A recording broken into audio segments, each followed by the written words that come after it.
This is the Tabernacle podcast with Adam Sharp and me, John Vermillion. How's it going, Adam? It's going great. Is that always your face? Yeah.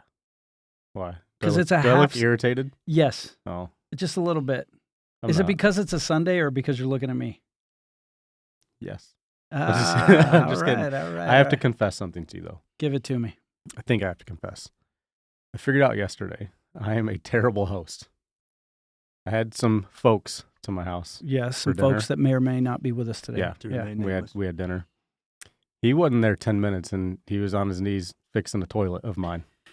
I knew this would. So- Was this in the new house? Yeah. Why does this new house already have a Listen. busted toilet? Well, that's what I would like to know. That's It doesn't what anymore. Who'd you buy this from? No, the house is good, but there was a flange that was messed up. Let me guess. You contracted this yourself.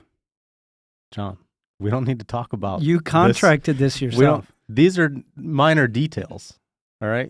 Okay. Do we need to talk about like the propane line? Okay, stuff no, like that? stop. Okay, No, this because isn't about my I'm wife's just saying. pool. Okay, this is about your house. All right. More importantly, Anyway, the toilet's fixed. the Tab family probably already knows by the time this podcast comes out, but just in case they didn't, your family has grown. Do you Yes. care to tell us? Do you enlighten us? Like what happened? Baby Lorelei has joined the world, so I've got my first daughter. What a great name, Yeah, Lorelei. be a cool dynamic change in the house. What's I her think. middle name? I didn't ask you that. Quinn. Lorelei Quinn. That's gorgeous. Yeah. Awesome. So Girls we're are pumped. great. Yeah, Girls it's are great, exciting. and you're not ready. I'm not. You're not ready. I'm Well, not. it's Are cool. you ever? No. Yeah. Unless you're Paul Epperson. Right. You might have been born ready.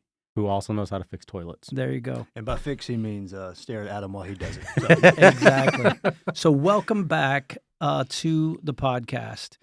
Paul Epperson and his wife, Natalie. We are so excited to have you guys. Welcome. thank you.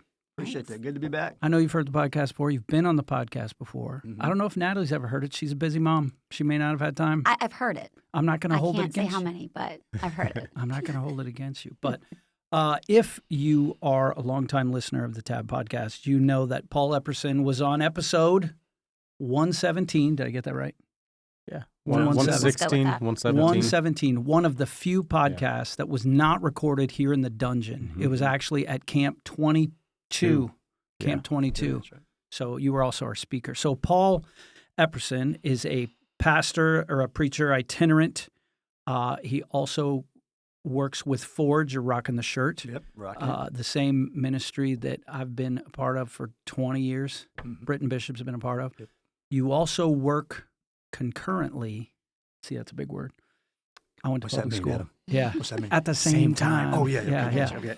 At Columbia International University. Yeah, yeah. What is your role there? Part-time. I do help with spiritual formation there. Spiritual Yep. Mhm. formation. Sweet. Yep. And you're a full-time husband. Full-time. And that's That where is not Natalie part-time comes work. in. That's not part-time work. She makes it easy, though. You know. So we are so pumped to have you both. Yeah, thanks for having us. They're here speaking this year at the 2024 Ruck, the Stone Strong Warrior Ruck. And so we took an opportunity to get you guys on tape. I want to talk about some things. I do need to warn the Northern Michigan part of the Tab podcast family is Paul and Natalie are not just from the South. From the They're dirty South. from the Deep South, Yeah. also known as the Deep Dirty South. Yes. Oh, So we're talking Mississippi. yes, right. When we And say I- y'all, we mean it. They got that draw. Did I say it right? Yes. Mississippi. You have to drop a Mississippi. couple That's letters. right. Mississippi. Absolutely. Yeah. Absolutely. The rest of us are still going MISSISSIPPI, Yeah. and then we rush. Yeah. Yeah. No, Yeah, no, no. Yeah. you don't get to do That's that. right. No. We in Columbia, South Carolina now. I'm like, that's not the. I mean, there's parts of that's dirty South, but it's the bougie South. Okay, you know what I'm saying? Columbia? Like it's. Yeah. Oh yeah, it's They different. don't have that good Southern accent. Yeah, it's different. See, I would consider bougie South like Charleston, Oh, it's no, Yeah, that that's is. true. Yeah, That's a different kind of bougie. Savannah, Yeah, yeah, absolutely. Charlotte. Yeah. Columbia is a little dirty. Oh, it's got a little bit in there. Little, yeah, just it's a little nicer though. Yeah, you know? yeah. You guys have a Po folks. Yeah, they actually have indoor plumbing in Columbia, so that's a little different. Yeah. So, that's You guys got a yeah. little restaurant called the Bojangles, Bojangles, that's which it. is the poor man's Chick-fil-A. That's exactly right. You know you're in the South when you have a restaurant called Lizard's Thicket. Oh, that's Yeah, it's what just would you eat country food. It's kind of like a Cracker Barrel. Yeah. there? Collard greens. Yeah, Mhm. You yeah. got the collards. Put your I hot mean, sauce chicken on and there. waffles. Glory. They got the That's good. bulb peanuts. Yes, Yeah. Lord. First time I heard people down in Indian Springs, the camp that we've both been to Yeah. down in Butts County, Georgia. Butts Yep. County. They're like, Johnny, you ever get you some bald peanuts? I'm like, excuse some There's what? no I. Bald peanuts. Did you say bald? Bald peanuts? Yeah, I've had peanuts that aren't in the shell. No, some No. bald peanuts. Some hairless peanuts. I Yeah. I had boiled peanuts. Straight mush. Worst Yeah. thing I ever put in my mouth. Worst It thing I is ever put in my mouth. An I acquired love them. taste. I hated them at first too. Actually, I the love first ones I boiled had peanuts. were terrible. They were just mush. They'd been in the Mm. crock pot in Too the long. nasty Yeah. gas station for too long. Yeah, no. So I did that's- have some others, but still, I don't get it. Yeah. I don't get the bald peanuts nor the pig's feet. Pig's feet are Oh. something different. I mean, I like Yeah. a pickle, but pickled pig's feet are something else. You like it? No. Good, No, good, that's good. yeah, Thank you. yeah. That means you're Christian. I got saved 3 times today in the service. It was good. Oh, Adam, brother, good work. Well, we are pumped to have you, and we're more pumped that Natalie's here. Amen. Yeah, thank you better too. have. Me too. So students would be familiar with Paul if they were at Camp 23. Mhm. And I know that even some members of our staff that couldn't be here with us today, I was sharing with you, was just so impressed with not just your ability to preach, but who you are off stage. I've always been impressed with who you guys are like a power couple, Yeah. to me. And so, Adam, I was like, hey, man, what are we talking about on this podcast? Since you told me, why don't you tell our audience what we wanted to kind of talk Like a little exactly what I told bit. you? Yeah. Okay. I said we were just going to turn on and talk. Okay. Check. But Please don't turn this off but yet. We're getting there. we wanted to dive into marriage and relationships a little bit with you guys. So you came and spoke at camp, but we also took a bunch of students and some leaders to your house Oh, that's right. Yeah. for a mission trip a couple years ago. My kids were on that trip. And they were, and something was just stuck out to me, and it has impacted me a ton. And it was how you guys, as a couple and as your family, did ministry together. You were doing life together, and it was really cool. And it really, like, I haven't been in ministry a super long time, and I have a young family, and so it impacted me and going, man, like, because I've always said I don't want my kids to grow up resenting the fact that I'm a pastor, because I feel like that's probably easy to do. But I watched you guys, and I was like, man, we can do ministry as a family together. And that's for people that aren't pastors. You can just do life together this way. And so I was so impacted by that. And actually our students, after that trip, that was the number one thing that they talked about, was how welcome they felt in your home, and just how you guys as a whole family were doing it all together. And so that's been a goal of ours in Tab Youth for the last few years is to teach them what healthy families look like, because not all the students have that. So I love that topic. yeah, it was really cool. And so we thought, man, if we get you on the podcast, let's talk about family, let's talk about marriage and how you guys have done it and stuff like that. I especially like the topic because, like Adam, how long you been a pastor here? 3, 4? Yeah, going on 4 years, I think. 4 years. He's seen my marriage and my family. He's seen Matt's marriage and his family. He's seen all, and he's like, no. I want what Paul and Natalie have. I'm just playing. Our Not kids true. are still smaller. I'm That's just not playing. true. No, I'm just playing. So let's start with Natalie. Natalie, the name of the town that you're from in Mississippi, and where'd you meet this guy? Met him in Raymond, which is a little bitty, Mayberry. Mayberry town. And we actually met our last year of high school. Really? Yeah. You went to the same high school? For that year, he grew up at the same school the whole time, and I changed schools almost every year from like Okay. kindergarten to graduating.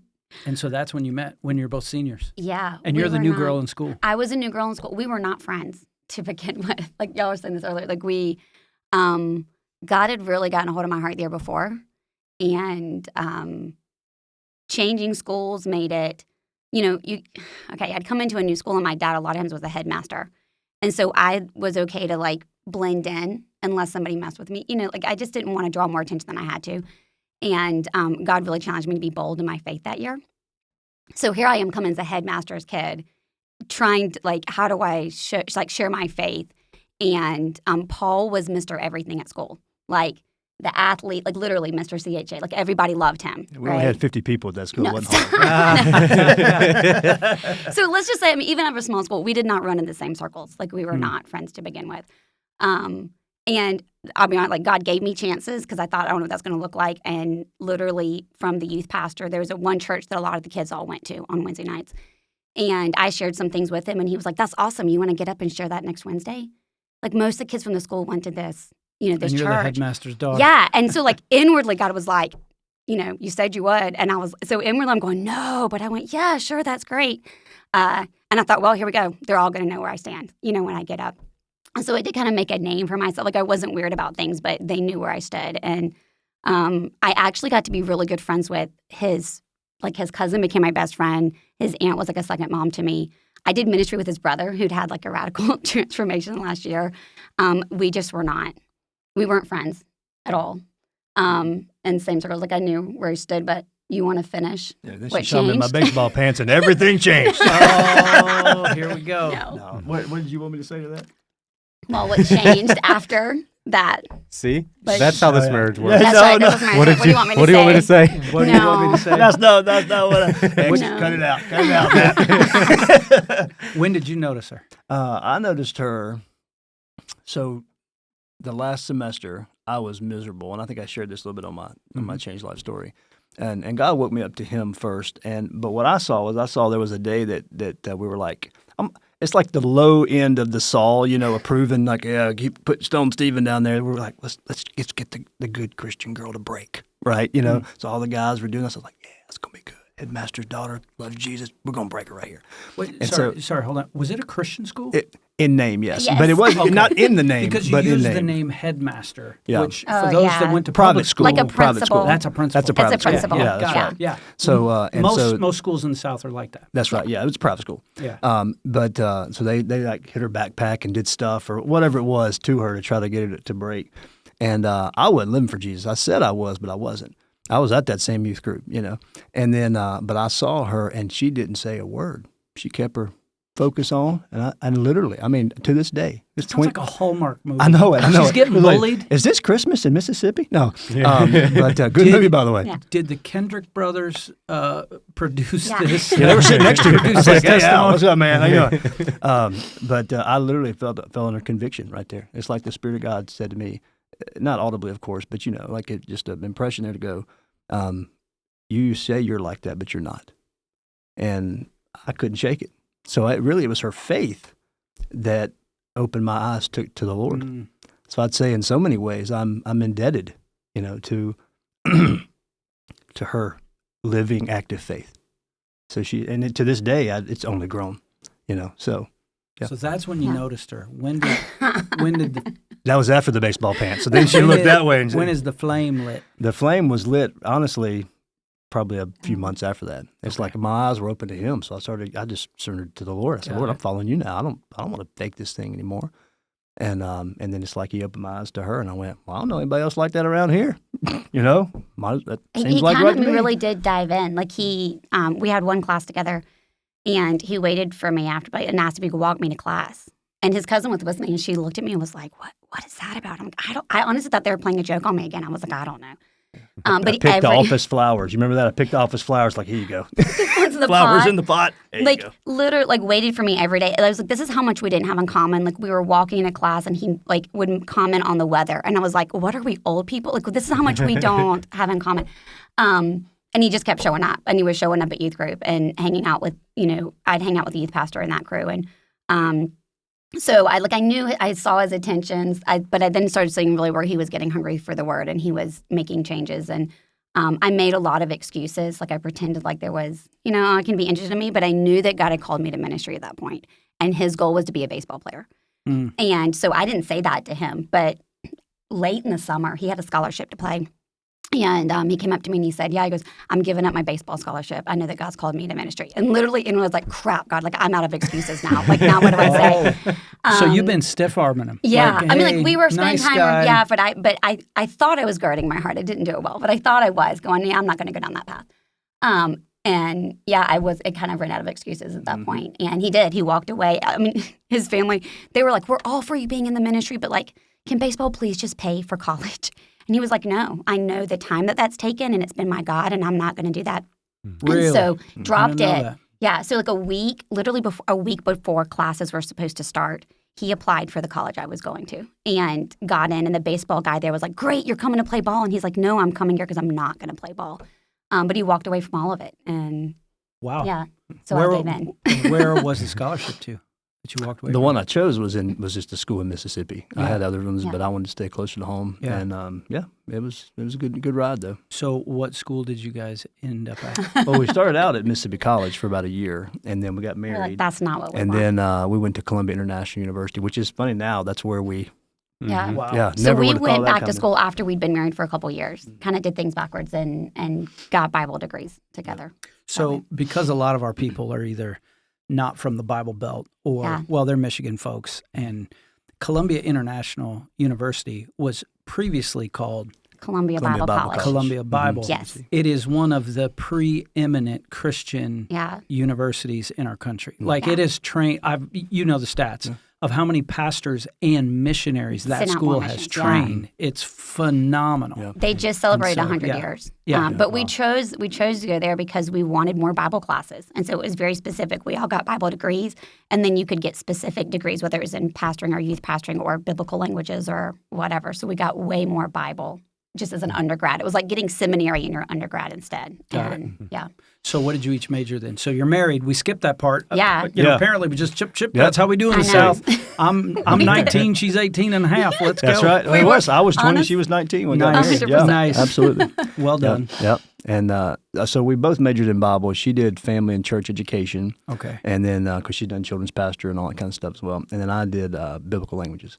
Sweet. Yeah. Yeah. So And so you knew that you knew that you knew that he was the one, Yeah. and you knew that she was the one. Was it just because of baseball?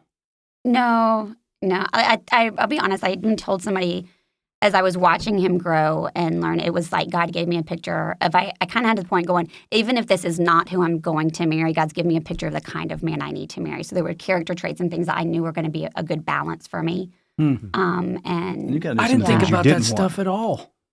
well, can I say this? Just God's blessing. I come from on one side of my family, very long line of just generational curses of like a lot of divorce and remarriage and substance abuse and babies out of wedlock. Like it's just over and over and over again. And so I sat and went, okay, obviously if God designed this, this is not his best. I don't know what that is because I haven't seen great examples of that. You're going to have to show me what that is. And so I was very much aware of going, I don't want to go down that road. And so I'm going to have to be very careful of letting God choose for me. And that's at And what's kind of- 18, 17, Yeah. 18. You're Yeah. thinking like, that's awesome. It's incredible. Yeah, I think there's some things God gave that to grow up quickly. Like I honestly just see, I think prayers from my mom of him snatching me out of those things because I can say if I had not gotten saved at a young age, I would 100% been that very rebellious. I think it's just my personality, teenager, and so I think he pulled me out of a lot of that. There were some things, and there is still divorce in my family and brokenness, and so I think there's things I had to grow up early. But I hit that challenge of going at 17. I think God just really challenged me. Was I going to really seek after what he wanted, right? I think that we live life a lot of times going, okay, here's the career choice I want, and here's what I want to do, and God, would you open the doors for me, and would you join me there? Versus going, God, what do you want me to do? And so that was the question I asked at 17, graduating, was going, okay, if I choose what I want, which is what I've seen everybody else do, it hasn't ended well. So Lord, what do you want me to do? And I'll be honest, his plan was like completely reversed and upside down from what I would have picked. Probably harder than what I would have picked, but always so much better. So that was and then Paul came along in that season was going, what do you want me to do? This is not what I would have picked, but it was a lot of open-handed release at that point. So are you having the same type of got to break generational stuff? No. And I'm thinking No. theological. No. You were just Thank thinking, God. she looks good. Yeah, in every She way. loves I'm the ready. Lord, That's and right. she looks good. Yeah, Yeah. no, my family is really solid. I mean, they Yeah. really are. They love the Lord, and just so many great things about her family too, as well. You know, but yeah, I had a good picture, right, of what I wanted, and when my eyes were open to the Lord, it's like, oh, okay, well, I think this could work. You know, so not near as Yeah, awesome yeah. and deep as that one. And I was like, that looks good. No, That's good. Yeah. Yeah, you go. So you're married, college. When did the first baby arrive? Because baby makes 3 changes everything. Yes, Yeah. yes. We kind of knew when we were in school because we were both full-time that was having to go on hold for a little while. But the second we were graduating, we got pregnant pretty quickly after that. So we'd been married 5 years. before baby number 1 came along. And we had just finished. How did it change the dynamics? Oh. Or maybe I'm skipping ahead too quick. I will say this. I always wanted to be a mom. And so I thought, my mom said to me, wait 5 years. And inwardly, I laughed at her. I was like, I'm not waiting 5 years. That's silly. And then after 2 years, God called us to go to school. And we had 3 years left. And so like it ended up being waiting 5 years. And I tell people all the time, I wouldn't trade that for anything. Being Because, those 5 years yeah, of just you two. Yes, of just, Yeah, so I'm that's a glad lot. we were young, but like having that time, because it does change things, right? And this is every couple, I feel like, anywhere. You come from 2 different families, you have 2 different traditions. You're having to take, what are the good parts of our family that we want to instill? What are the new things we want to do ourselves that are different than our families? And when you get, like, my baby just adds new stress. And so having those 5 years to get to know each other better and learn those things, because it was a whole new ball game to figure out what that was going to look like with our kids. I wouldn't trade that time. I think it was a good Nice. foundation for us. Absolutely. How long did you guys for when number 1 came? 7 years. 7 years. Yeah. Gotta We be waited 7 years. year itch. Yeah. Yeah. I But think I we were agree, about it was 5, awesome. yeah. I think it was great for us. Yeah. Absolutely. So baby number 1 shows up. What can you remember? I'm looking at Paul. I almost feel like you've been to Can bust we- out like a can baby we changes remember that's the everything. key? I bet you've been to bust out yeah, here. Yeah. No. What was your first fight about? Married fight? Like Oh. before kids or after kids? Before Yes. or after? What's the first one you remember? That's too long ago. I feel like we did so much fighting in our engagement. Like when you threw that hairbrush No. at me or the piece of No. chalk at me or something. and Whoa. missed No, them we all. tell violent. people It was my hands fault. I mean, down. God allowed us to get our arguments out in our engagement so we could love our first year marriage, but it was got a little bit ugly, and I don't even know why. What did It you was argue about? just- Mississippi versus No. Mississippi State, No, or we didn't Ole even Miss care. our versus family's Ole Auburn? Miss. Yeah, It's a- Ole Miss. Sorry. I think it was, learning.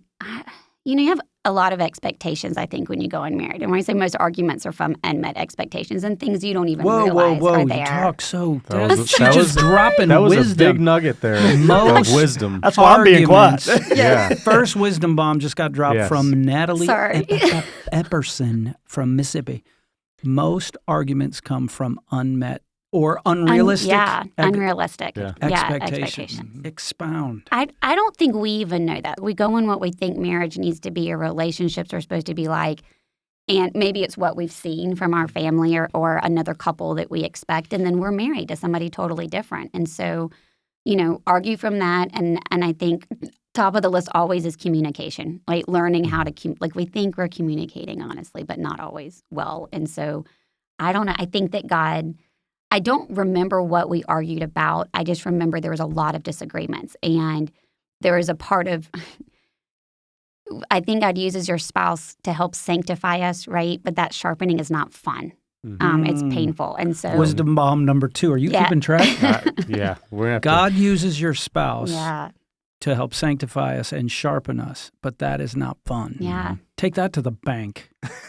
Because you know how you always say God, like opposites attract, right? Yeah. I think God puts us with opposites because we're kind of extreme one way or the other, and He's kind of going, how do we use the other person to balance you out? Which can be a blessing, but it's definitely not fun. I think we spend more time trying to make the other person look more like us Yeah. than allowing them to balance us out in those ways.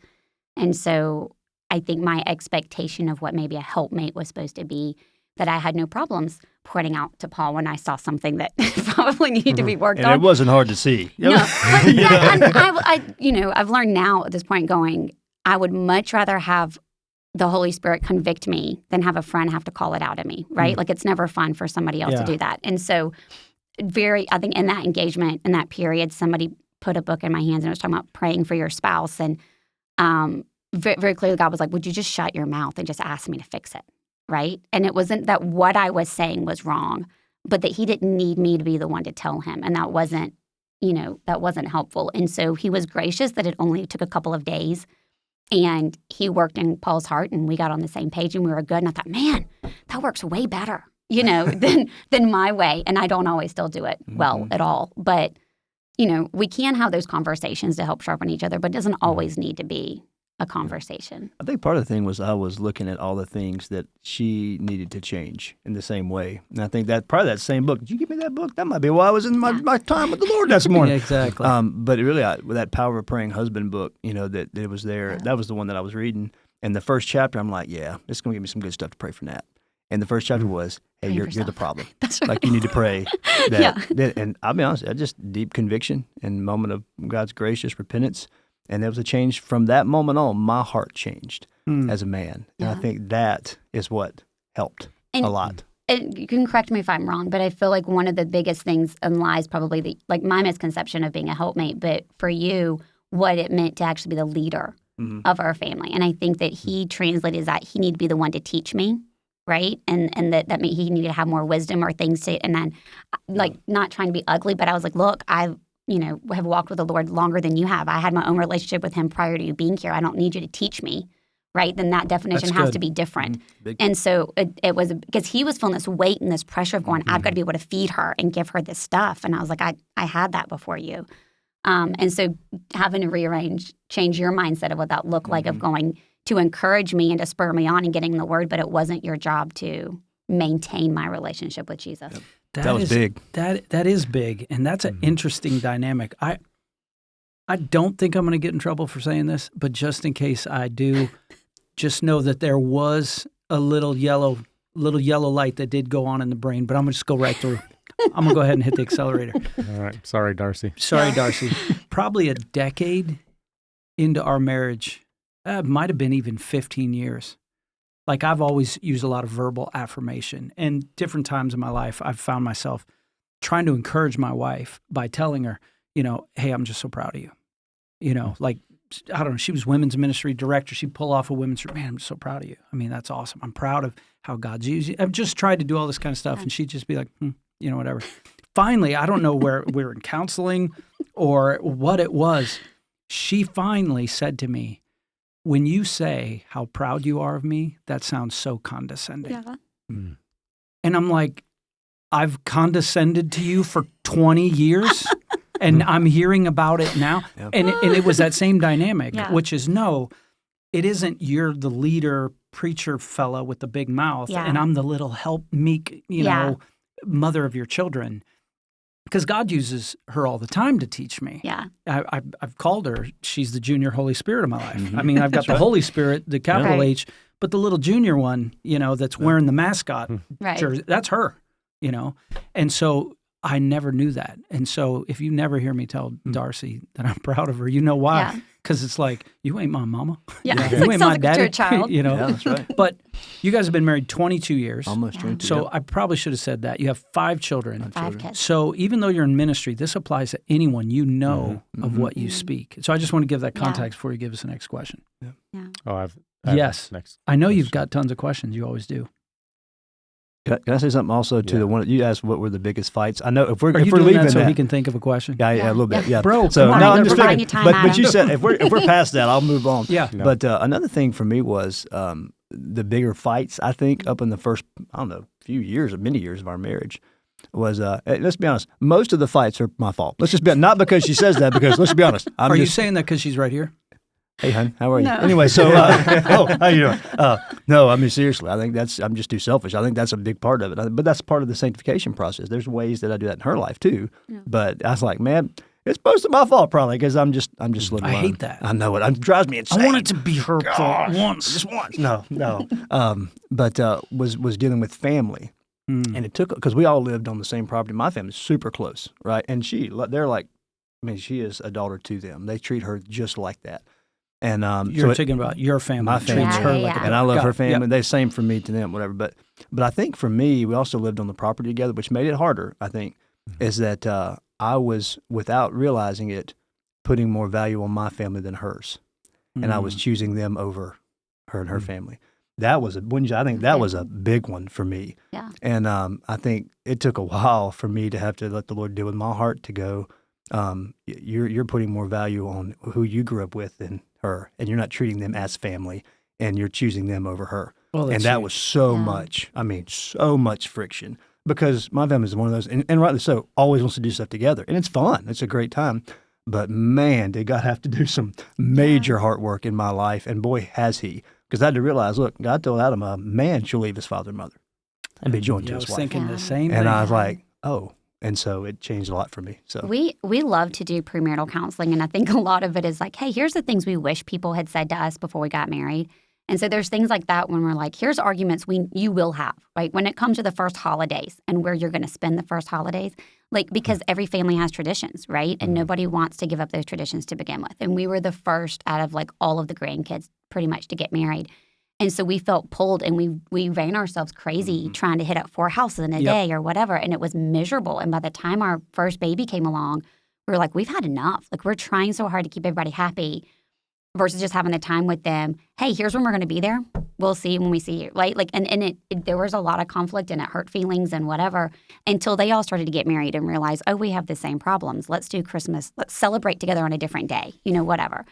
But it is going to be a conflict, but we have to be on the same page, right? Like it reached a point not that we didn't care what our family thought, but there was no way to keep everybody happy. Let's go what's best for us. And that sounds selfish, but for the sake of our marriage or our children or whatever, making those kind of decisions. And then I will say, secondly, for the conflict, you'll probably end up with somebody whose family dealt with conflict differently. You dealt with conflict, right? Like Paul's family very much was like, hey, we don't like the conflict. Let's just kind of walk away and pretend like it didn't happen.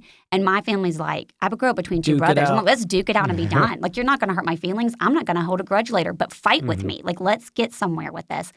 And I learned really quickly that didn't fly with him. So I'd want to fight and argue, and he'd want to turn around and walk out the door. And I was like, that doesn't get us anywhere. Like, I don't want to get on the hamster wheel and repeat it again. So let's just have it out. And he can't, he's so compassionate, can't think straight if I'm going at him that way. So it's taken a lot of work. But I think also, like, what does that look like? He knows, a pastor looked at him at the beginning and said she needs a roadmap. Like, she needs to see where we're going with this so that we don't keep making the same mistake, which was really good. But then it took me much longer to go. If I wanted him to have that conversation with me, I had to give him the space to think it through. Because when I pushed him to have a fight, all this stuff would come out that had nothing to do with nothing because he really didn't know what he was, how to put into words what he was frustrated with. And so we learned, like, do better if we're going, like, let's separate, right? If he's going to talk with Jesus and I'm going to talk with Jesus and we're going through that separately, we come back and we have a much more productive conversation. But typically, we don't get anywhere when the tension's high. I think probably my marriage was similar to that. Is her family knew how to duke it out. Yeah. My family weren't allowed to get mad. Yeah. And so I'm great at the silent treatment. I'm great at the martyr. I'm great at the I'll wound you with my silence. Yeah. And she wants to chuck stuff. And we're going, I'll ruin you with and my then, words. hey, let's go for ice cream. Yeah. And I'm like, what? I thought the marriage was over. Didn't know how. So it took us a while. Yeah. That's funny. Am I supposed to have a question now? You do whatever you want, buddy. All right. About you some time. Thanks. Appreciate that. That's good. She's just dropping nuggets. I want to hear the rest of that list. But I actually wanted to go back to what you were talking about earlier with the unmet expectations. Yeah. Because I do think that's huge in marriage, whether it's early on or later on in the marriage too. Because we change, right? I mean, people change and how we do things changes. And I remember when Samantha and I got married, the best piece of advice I got was, don't try and change her, but don't expect her to stay the same. Because she's going to change her desires. Yeah. Like, things are going to change. Yeah. But you were talking about earlier too, how through the engagement you had learned, like, okay, I can't be the Holy Spirit in his life, or I can't, hey, this, you need to change this, you need to change that. But we also talked about already how communication is key. And so in your relationship, like, where's the balance on, like, how do we balance that of, there are some things we're going to need to talk about. There are other things that I'm going to have to let go and just get over it and wait for it to change or whatever. Yeah. Like when we first got married, Samantha's going to kick me for saying Oh, this. yeah. We didn't get written permission for this podcast. We're both in trouble. Yeah. No, because they don't silly. listen to the podcast. It's true what we're saying. When we first got married, Samantha had this horrible habit that she would leave the cabinet doors open. And I have OCD, right? I'm diagnosed with OCD. It drove me batty. And that was probably the source of so many arguments. I'm like, can you just close walking through, the just door? slamming doors? I'm just like, yes.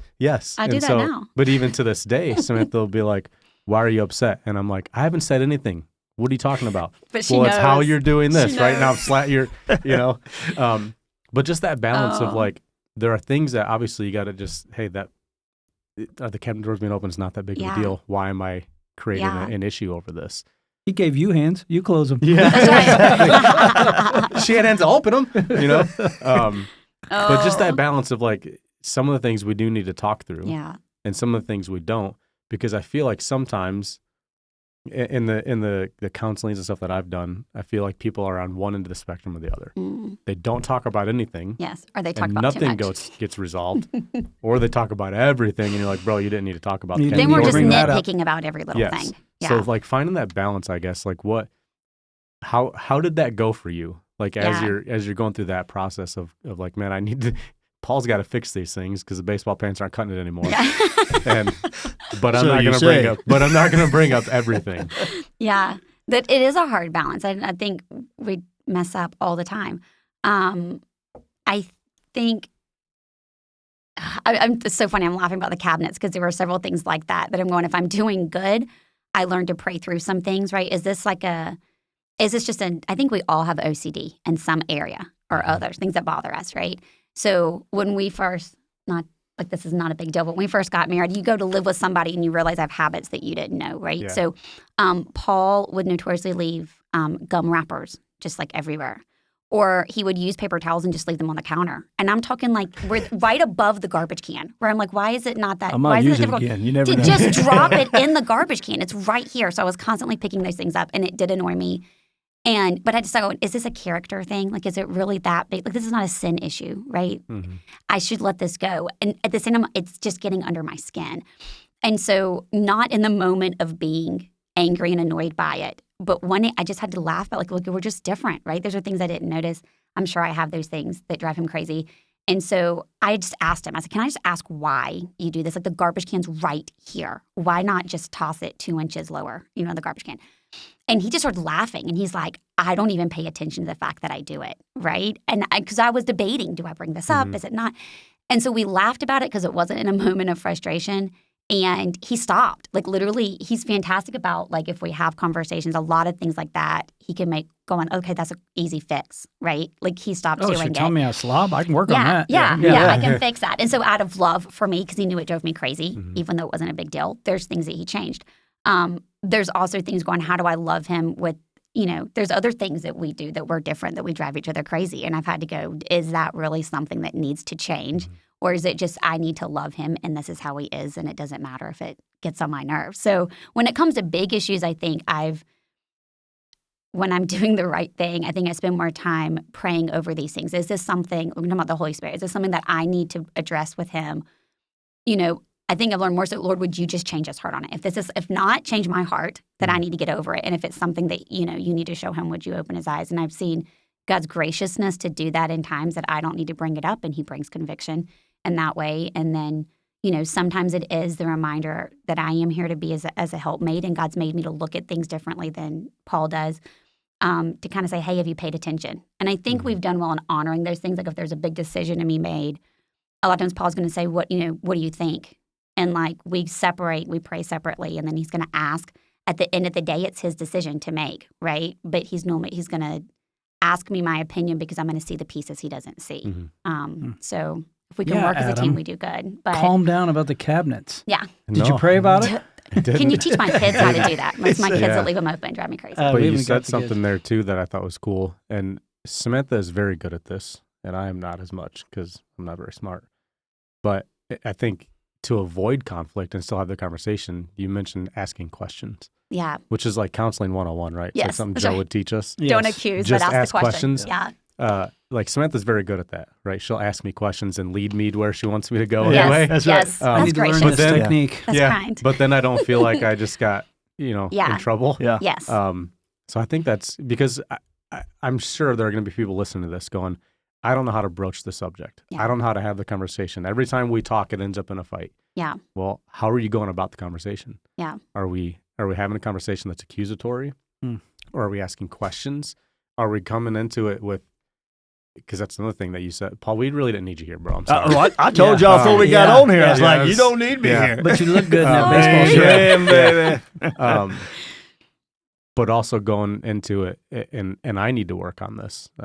I know it, but going into it with that of, God, will you change her heart? And if it's not a big deal, will you change mine? Yeah. Because oftentimes we'll pray the first part of it. Yes. Change then, her, change yes. him. Yes. Yeah. Yeah. And then we forget but what about me? Yeah. And so I just, that's. I had to ask myself the question. I'm like, why am I so annoyed or why am I so angry? Because sometimes it is at the end of the day, maybe something else going on. It's not really about the cabinets or whatever. Or, am I just being nitpicky? It's the one time you can think of yourself first, right? You go, okay, wait a minute. First, not instead of her first, or what's wrong with her? Like that book I told you about. What's wrong with me first? Like, what needs to change in me first? Is this something? I think that's the gotta first. Add that to Paul's on the board now. Yes. Finally. Natalie was putting up points. Yeah. Paul answered, and it wasn't a field goal. Yeah. That was a nice TD. She's still up 747-7, but it's good. It was a hard-working Russian touchdown. That's right. But that's the one time you can think about yourself first. Is wait, what do I need to change? Yeah. It was funny. I probably just read this in a marriage book because I had to speak at a marriage retreat this last spring, and I was scared to death. What do I got to say? That hasn't been said, or which I found out. Don't try to say anything that hasn't been said. But I was actually going through this book that was very helpful, and the guy shared this little story, and he said most young couples, probably young Christian couples or just couples in general, you got this image of a bride and a groom standing at the altar. If you listen to this tab, it's probably you. Because I know this is probably me. She's done up to the nines. She's prepared for this day. There's an army of people with hair and makeup and tailoring, for moments before. And as the groom stands there, in his mind, it's like it's always going to be just like this. She's going to look like this. She's going to be staring back at me just like this. This is going to be like this forever. And she's looking up into his eyes, looking at Adam, and she's like, he's not perfect, but I'll change him. Those are the thoughts that's going through. That's horrible. One of the things that I have found that I wonder if it's just not God's creation, women are such mystical, complicated creatures. And I mean complicated in the best sense of the word, not because you're here. I'd have said it if you weren't. That I think God wired the crown jewel of creation for guys like us for our sanctification, because she's going to change a lot. And that doesn't mean she's weird.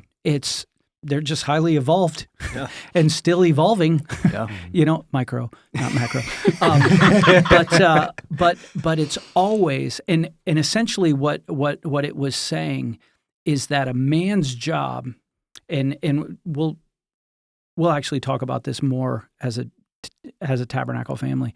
But with God at the center, it said that a husband's 3 main jobs with his wife is to love her the way Christ loved the church, Ephesians chapter 5, to lead her, and to learn her. And it's going to be a lifelong process of learning because she's always changing. Yeah. Who Darcy was when I married her at 21 is not who she was as a young mother. Is not who she was when number 5 came along, and she's like, really?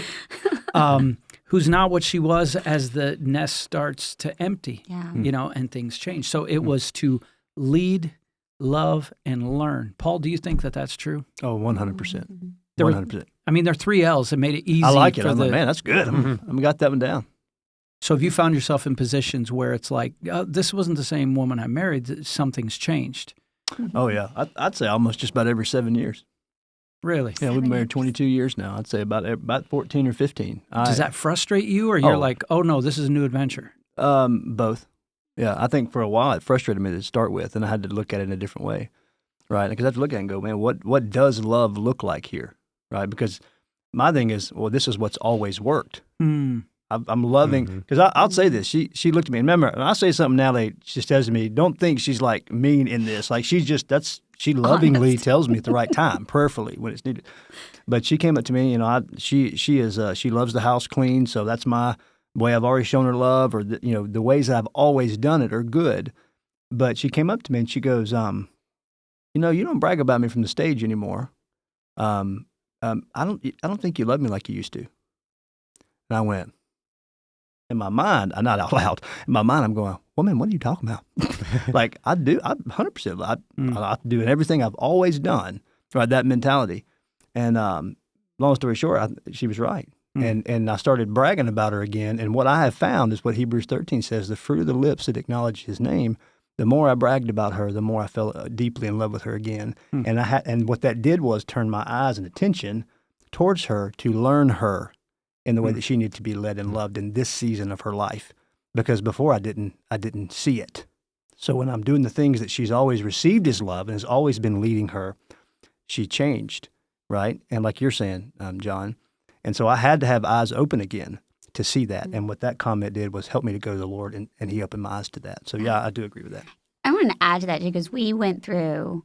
So one of the other speakers' wives said to me one day, "Do you hate when he does that? When he like brags from the stage?" So let me clarify to say I don't love that attention necessarily. It wasn't really about because it didn't hit me at first. I didn't think about it that way. But we came out.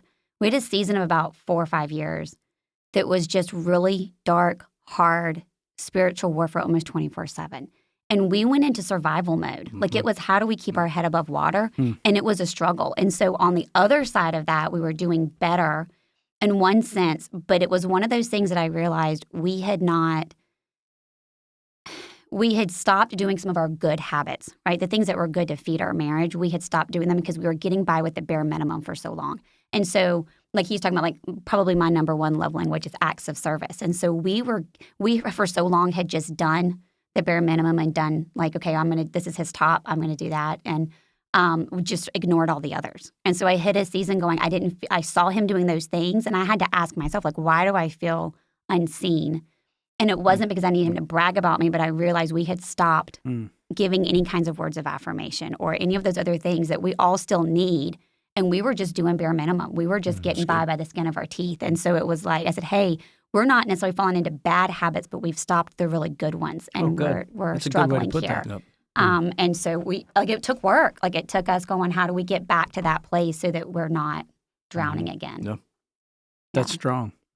So you had said you guys do a lot of pre-marriage counseling. Yeah. You're with a lot of college students at a Christian university. There's a lot of, the Lord told me that girl that hasn't been paying any attention to me is going to be my wife. Lord help us. And all that gibberish. But then there's some healthy ones too. And you said, here's a whole bunch of things you wish people would have told you. Yeah. And you gave us one or two. You got some more on that list that just come to mind? So many. Yeah. And they can be in any order. They can be silly ones. What do you think? You said the whole thing with family, figuring out family, how to start your own family out of two. Yeah, I don't know. This is advice or things, but what we have seen, especially among college students, it's very fascinating. The students that are ready for marriage, were like, I'm not so sure what else you need to know. Like you're ready. They know each other. They love the Lord. They're growing, and they're very attentive to each other, like what their needs are and those kind of things. They understand. Get it. And hands down, number one thing across the board that they do different. I can say you want to guess what it is, and you probably get it. No idea. The physical aspect is not present. Not at all. They go, nope. We want. Wait. But I mean, you're saying the ones that are really ready. Oh gosh, have not been physical in their dating relationship. Not at all. I'm not saying about holding hands or something. That's not what I'm talking about. But but that hasn't been an obstacle. Nope. And they make a choice, because if we want to get the results that look different than the rest of the world, then we've got to do differently than what the rest of the world does. Right? So they're willing to do that. And I'm gonna tell you, it is night and day difference in the quality of the relationship. Not saying that if that has happened, because we've had couples that have maybe strayed that way and then go, whoa, we need to do things differently, and then all of a sudden, give it 4 or 5 months, their relationship is completely shifted. So it's not a matter of, oh, you've done this, you can't get there. No, not at all. God's gracious, move forward, is good, right? But those that take that seriously and seek the Lord in that, it's amazing the night and day difference and the readiness to move forward in marriage. I feel like we've lowered, this is going to sound terrible, I feel like we've lowered our standards in a lot of ways because just in the last decade or two of just how much more exposure this generation has to sexual things, right? Like porn became a thing and it grew, but now it's in everything and it's become more accepted and they're more exposed to it. They're more aware of things that we were not aware of. That it's kind of lowered their standards. I think as Christians, like kids, I feel like, and I say this to the students all the time, I was like, let's be honest. I feel like your checklist is like, well, as long as they're saved and we don't have sex, we're okay. And let's be honest, the second one's starting to disappear. Like, because they're kind of like, oh, I'm going to marry them anyways. It doesn't matter. Like the conscience of some of that is disappearing and it breaks my heart.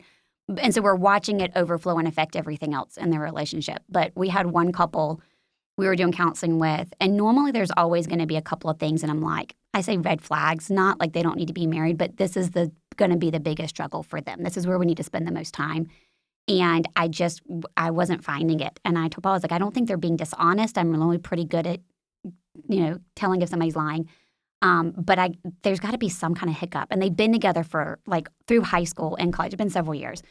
And they finally shared something with us one night that I was like, this is it. This is the only difference. And they said, in high school, we did struggle physically. And we made a decision, a commitment that that's not where we wanted our relationship to go.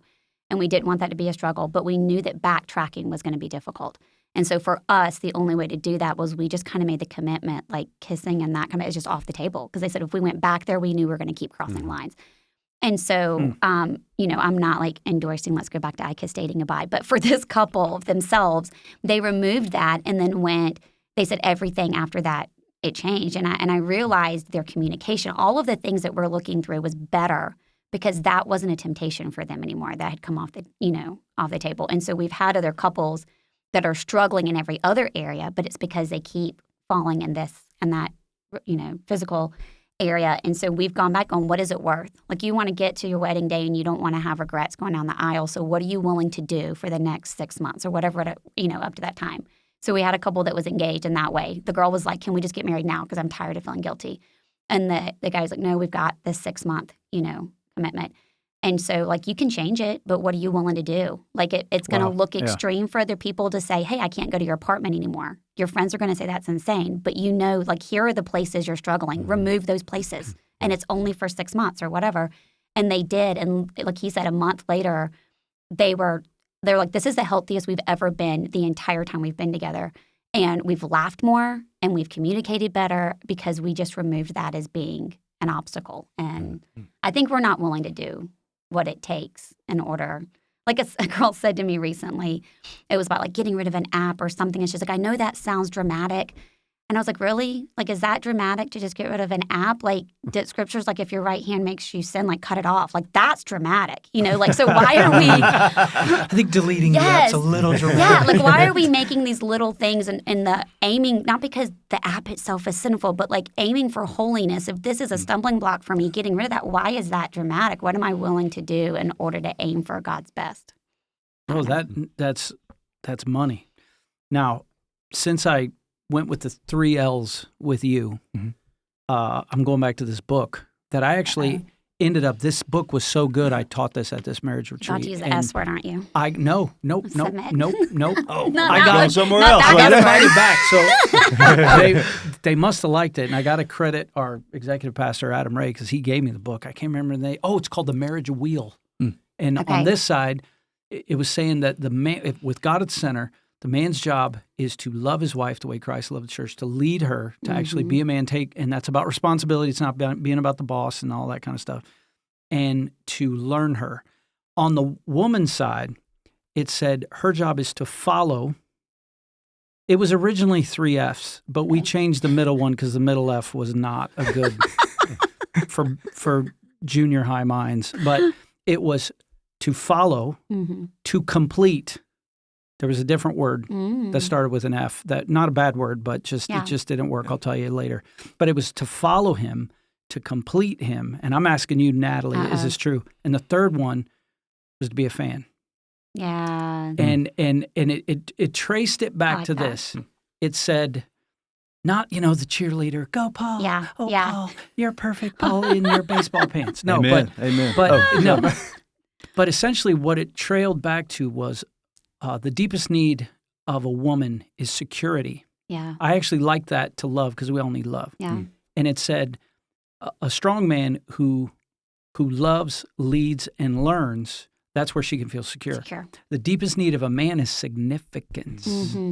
And so it was to follow, to complete him in the areas where he's short and needs a junior Holy Spirit in his life. And the third one is to be a fan.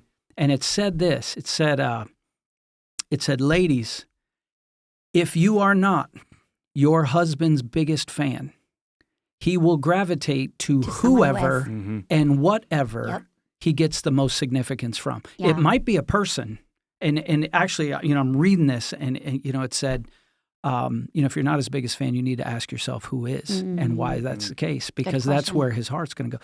Does that sound right? Even though that's new language for Man, you? how much time have we got? Go for it, yeah. No, I heard something years ago on the radio, and it has stuck with me, and I've used it over and over again. And the same concept, but of saying, husbands are called to love their wives. And they were using the word saying we're called to respect them. Yes, love and respect is how I've always heard it. Yeah, they said, it's a wheel. If you don't feel loved, you're not going to show him respect. And then if you don't respect him, he's not going to love you. But somebody has to start turning the wheel the other way around. Good. And we're always expecting the other person to do it first, right? Well, you start loving me and then I'm going to respect you versus can I treat him with respect anyways? And so this woman said, okay, I'm going to put this into practice. And she thought, I've never actually told my husband, like verbally, that I respect him. So she went up and told him, just said, I literally just opened the door and said, hey, I just want you to know I respect you. She said, walked out. And a few minutes later, I heard pots and pans banging downstairs. And she goes, he's making breakfast. In 15 years of marriage, he's never made breakfast. We're simple, man. And and she was like, what else can I get out of this? But it was just going like, what? It doesn't take much. I'm not a smart man. But he needs to feel respected. And so I say this going, okay, to put in perspective, I have two brothers. I grew up in a coach's family. It was very much alike, I can hang with the guys, right? I was a big tomboy.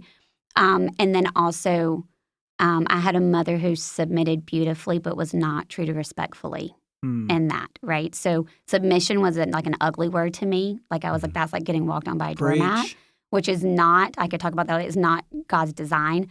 And I like to be in charge. Like I'll make decisions all day, right? It's not what God's asked us to do. And so that seemed terrible until I learned the beauty of how God made it. We all answer to somebody, right? At the end of the day, if I can't submit to Paul, I'm really not submitting to the Lord, if that's his plans. So that had been on the question of going back to, can I pray and ask God, Lord, like the weight, I try to encourage young married women, the weight, I learned quickly, the weight and responsibility of leading our family is on him. It's not on me. And so that old comment that says, he's the head, but I'm the neck and I can turn it any way I want. Like, I hate that. But I think that most marriages function that way, right? Like Adam, in the beginning, Adam and Eve, right? Adam knew what was wrong. He chose Eve. He put her first and to do what she wanted. He knew what was wrong. We have a great skill, I think women do, of being able to be the neck and to be able to turn him, right? I know he loves me above all else and he'll give me what I want. So I had better be really careful with what I'm asking for or what I'm directing him to. Because at the end of the day, if he chooses me and what I think is best for our family and I'm wrong, he's still responsible for that. And that's a weight I don't ever have to carry. Like I'm going to be in sin for swaying him and he's in sin for making the wrong choice. I want to be so careful to be a helpmate, but in a way that encourages him and compliments, like the cheerleader that you're talking about. He has the confidence that he can make the decision, even if it means disagreeing with me in the moment, to choose Jesus over me, right? Because in the long run, that's what's best for my family, is if he's going to follow the Lord. I don't want to be the one who's saying that he chose me over God. Like, that's horrible. And so I think, and that doesn't mean he's perfect, right? I think there's an umbrella that God puts over marriage we both make mistakes. So if I give some insight into something and he makes a decision and it's wrong, but I do submit to him, like genuinely in my heart, I'm going to follow you wherever, and I don't rub his face in it, I think God puts an umbrella over our marriage. Because if I've swayed him and we're both in sin, we both messed up, but if I can submit to him the way that God's asked me to and still support him, even if he makes a mistake, I think the discipline from the Lord is a little more gentle. I don't know if that makes sense. Or the consequences aren't quite as heavy, that he's gracious in that. But I think that's part of it. He has a weight and responsibility that we don't understand to make decisions for me and for the kids and our family as a whole. And so I have to be very careful with what I say and cheering. I think the encouragement, I'm a terrible cheerleader. Like, I will say that. Like, Paul is the Barnabas, is the encourager, and I have to really work at being that. But I think he needs that. I think every male needs that, needs to know that his woman's got his back and that we're going to follow him anywhere and we're going to cheer him on. I think you can make decisions more confidently and hear from the Lord better if he knows that I'm going to go with him wherever. So I'm going to do a Foster Christie right now. Okay. Have y'all ever thought about doing marriage conferences together? I thought about carrying her Bible and letting her do marriage conferences. No. I'm not just being facetious. That is like I could just see that on this last rant. My mind was not thinking about my afternoon nap because it is Sunday and that's a holy thing. I was like, man, why aren't they doing marriage conferences together? There's so many people because, like I've heard you preach. Why am I doing this on the podcast? Whatever. I've heard you preach with power. I've seen you lead people to Christ. Just saw it a couple weeks ago out in Colorado. I've never heard you just like put the hammer down and say it, because what you just said as a woman, I can't say to women without putting up a barrier and an obstacle. You were here of your own free will. You were not paid to say what you just said, but it was strong. It's like, maybe I'll think about that. Maybe I ought to think about that. Yeah. A lot of hard learning. Sorry, you look like you wanted to ask something. No, what's interesting though is as you're talking about that, there was like a question that I have to ask myself. Am I actually carrying the weight of the responsibility God has given me? Are you really doing the lead part? Yeah. The responsibility part? Yeah. Because if my wife is supposed to look at it like that, am I living in a way that would lead her to that point of going, yeah, there is a huge responsibility and a weight on him. Am I actually taking on that burden? Am I taking on that responsibility is a better word for it. So I don't know. There's just some introspective work there of going, man, am I leading my family the way that I'm supposed to? Because I had a student ask me this at one of our retreats. A girl, she was sitting by herself in the main area, and she had her Bible open, so I just sat at the table, and she was like, they say like the woman is supposed to submit to the man, and the Bible says that. But wouldn't it be easier if he was like doing the things the Bible says? And I'm like, yes, it is. yeah, you're not wrong. Smart gal. You're 16 and She's you've one got of it. Natalie's disciples. Yeah, you're 16 and you've got this. But all those are just like little convictions like for me of like, fundamentals, man, am I doing that? Yeah. Right? If like how hard am I making it on my wife to want to follow me? Or am I making it easier? Yeah. So I don't know. So what's weird is I didn't intend on bringing this whole wheel, but as I'm listening to you talk, this is why this, and I'll show it to you. I'll give you a copy of it if you want to see it, because it just meant a visual, and it gave me a visual. Had the Lord at the center, and on one side it shows and there were arrows. You talk about your wheel. Yeah.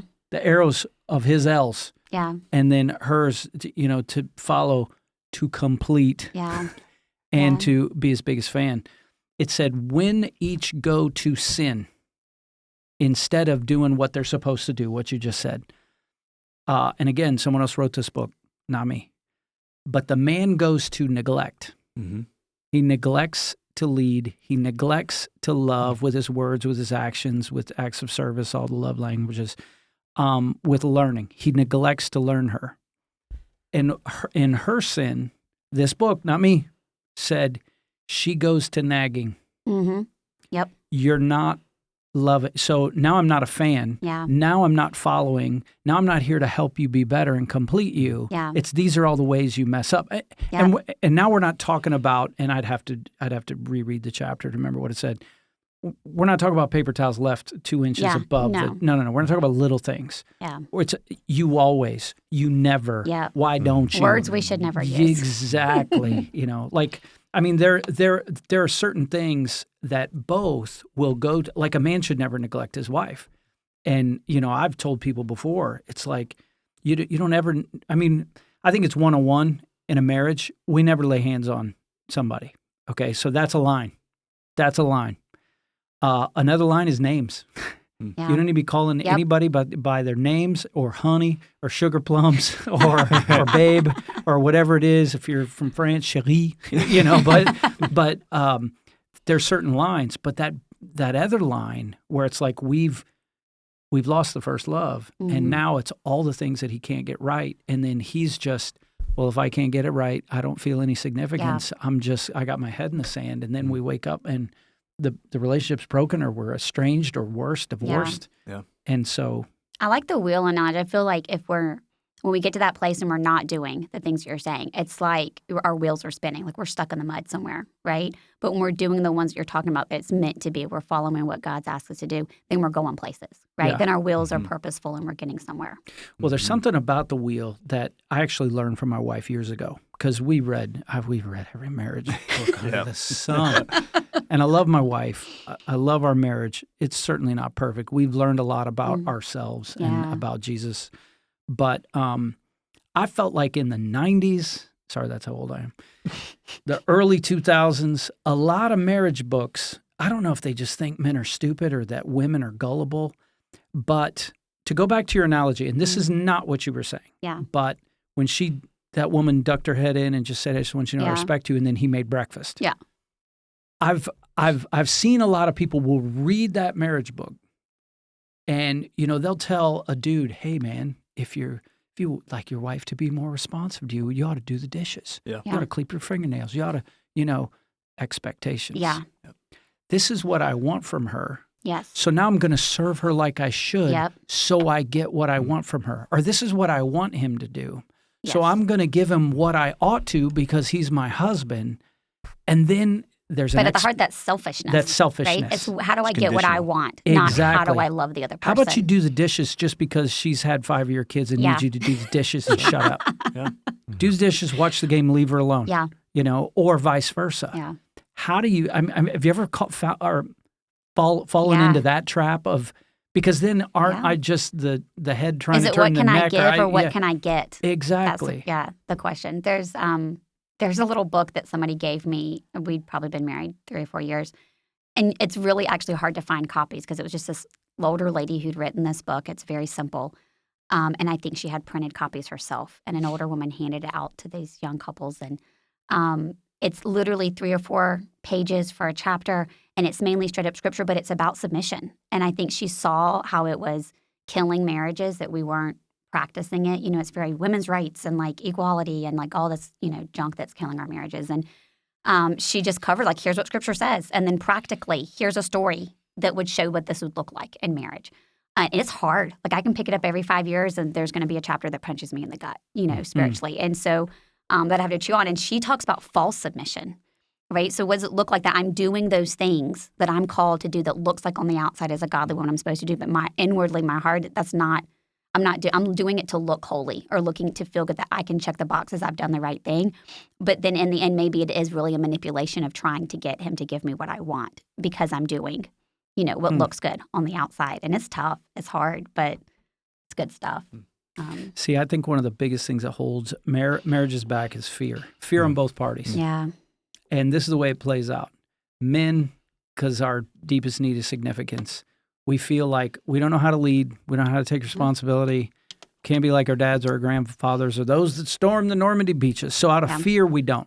So we don't take responsibility because we're afraid we're going to mess up. Then God gives us these women, and they're more intelligent than we are. And I sincerely mean that emotionally and spiritually. Men, to quote the dude that came here years ago, men are like waffles, women are spaghetti. Where men think in each waffle square, one thing at a time. And we can only go into this square. And if I can't fix things in that square, I'll move into the next square. And then I can fix things in that square. And then I move to the next square. And he even said, and men have some squares in their waffles where you know what's in it? Nothing. And we like that square. That's my favorite and square. if she invites me into her square where there's a problem, I'll get in and try to fix it. And if I can't fix it, I'm going back into the nothing square, where women are spaghetti, where everything is connected. Yeah. And so to go back to the fear thing, men aren't taking responsibility and lead out of fear. Women are so intelligent, and they're thinking about all these things, and their deepest need is security, and they are afraid to let someone else lead. Yes. Because it's like, he's going to forget. He's not going to get this thing right. It's not going to be perfect. So they both have to get over fear. Yep. We're just a little bit dumber, so we're not afraid about the same thing she's afraid of. Yeah. Because we can only think about one square at a time. Yeah. They're thinking about how the whole universe is connected, and don't you care about world peace at 3 a.m.? No, I don't. No. I sleep. No. But we're called to trust God and live in faith and not, or what is it? We walk by faith, not by fear. And there's a lot of fearful people that, I I don't know. We I don't can know if you can reduce rationalize marriage to then, that. But right? We start rationalizing and making excuses. Like you said, the fears and concerns why the guys we need to be their cheerleaders and be an encouragement so they know that we believe they can do it, right? And I think you hit the nail on the head, like the fear of trusting somebody else, right? Like I didn't see a great example of men leading, so I was like, I take care of my own junk, right? But going back to I'm going, God, if this is my design, do you trust me, right? Do I trust that if this is what God's asked me to do, that if I'm submitting to Him, God's going to lead him and direct him in the right way, right? And then I think for you guys if we're being that encouragement, do they have the courage to trust that God is speaking to you and He will lead and direct you well because He cares not just about you, but for your wife and your kids and who you're making decisions for. I failed to mention that Matt Hughes, our executive producer, is sitting in today. What a gift. Matt, is this a yes to this podcast? Because that is the relationship guru. Don't miss. Oh, this is a don't miss. Wow. Wow. I've never heard that one. This is good. Yeah, I think we're gonna have them back. Maybe do like a marriage thing or something. But I'm thinking, yeah. Let's do it. I will surrender the mic. I will surrender but you have to speak too. No, hey, you don't get to sit there and go, I'm relearning stuff. What she said. Yeah. What she She said. does such a good job. She really does. But yeah, it's probably time to land the plane here. You got somewhere you got to be? Yes, actually. I have a wife with a 6-day-old kid That's at home, right. and That's being a good husband. 6-year-old and a 4-year-old, all the stuff. So, but I just want to say thank you Thanks for having us. for doing this, but also just for the example you guys have been for me, for our students. Just you're such an encouragement, and man, we love you guys, and we're Love just y'all. really, really grateful. And for y'all you guys, family. but- Yeah. Love y'all too. Well, I wanted to ask, the classic, to wrap it, the classic thing where I think even Pastor Adam Ray probably referenced this in his sermon even just today, because this is a Sunday afternoon. You're at a wedding, somebody leans in and says, the one thing, don't forget, ... If that is Paul or Natalie, like there's a young, you didn't do their pre-marriage. Yeah. And you've got your one silver bullet. Not that one silver bullet ever fixes it. We're not werewolves here. But if there's what's the number one thing that you would tell a young couple from your experience? And it might be different because one's from a husband perspective, one's from a wife. Some of them you've already mentioned. You talked about the communication. Yeah. You talked about knowing your roles and stuff like that. But is there something? And if there's not, then there's not. But if there's one thing, I'm trying to what'd you think. pick I'm trying to think one? just one thing. I remember an old guy saying, "Don't go to bed angry." If my wife and I did that, we'd never sleep. That's right. Yeah, I was going to say You'd sometimes still be you awake. need to Yeah. sleep it off. You guys, I almost want to give multiple. All right, one thing. For me, the lesson. This is just a personal lesson that I probably still, without a doubt, still learning. It's not about you. Yeah. Good. It's not about you. Yeah. Meaning me. Yeah. Yeah. It's not about me. Yeah. So we're talking to dudes. Yeah. Not about you, Not dude. about you. Not about me. How many times have I said to a young couple, she gets to be beautiful and intelligent and smarter than you and more complicated, and you get to die? That's every day. Ephesians 5. Every day. Yeah. Yeah. Yeah. I mean, I feel like so much of us, it does go back to communication, but I think just saying in love, be honest. Because I think we find too many people that are afraid to be honest and to say anything. And so it just builds and they get resentful and they get hurt but they never said anything in the first place. Remembering you're marrying somebody opposite of you. They don't think like you. You have to tell them what you think and feel. They can't guess it. That's not fair. Expectations aren't met, but the expectations aren't known. Yeah. Ooh, good. Yeah, there you go. It's good. Yeah, great. that's not So fair. is that the one thing you would say? Yeah, I think I said it earlier with what they told me, and because it never forgot, it was don't try and change her, don't expect her to stay Yeah. the same. Mm-hmm. That's Yeah. right. That's good. Come humble. Come hungry. Stay low. That's right. Stay low. Come honest. That was Yeah. good. Thank you so much. Yeah, thanks for Yeah. Thank having y'all. us. Love y'all. Um, Appreciate all y'all are doing. My part of the podcast was brought to you by Coca-Cola Zero Sugar.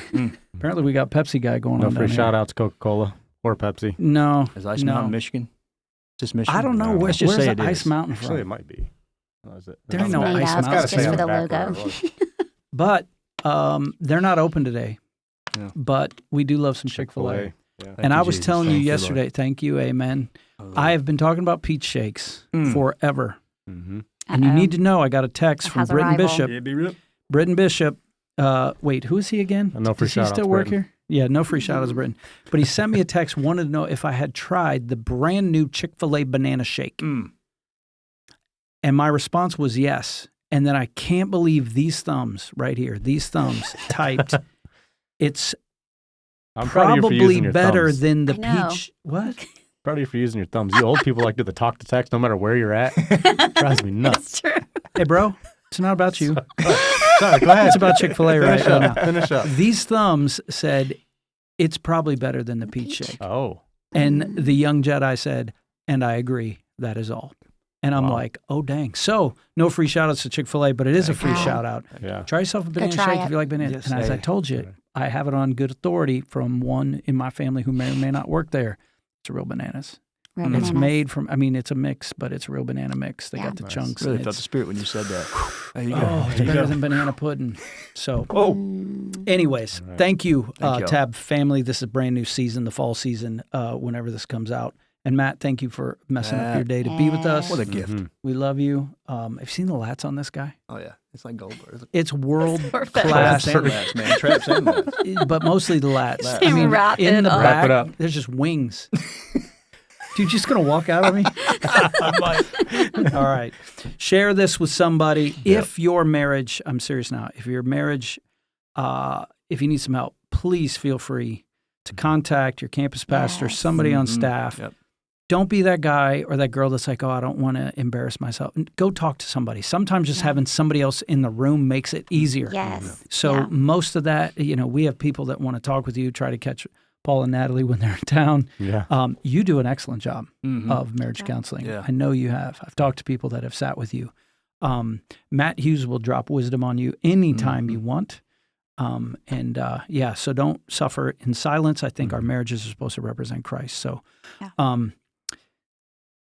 until next time, this is Paul and Natalie Epperson, Adam Sharp, and Matt Hughes for the Tab Podcast, signing off.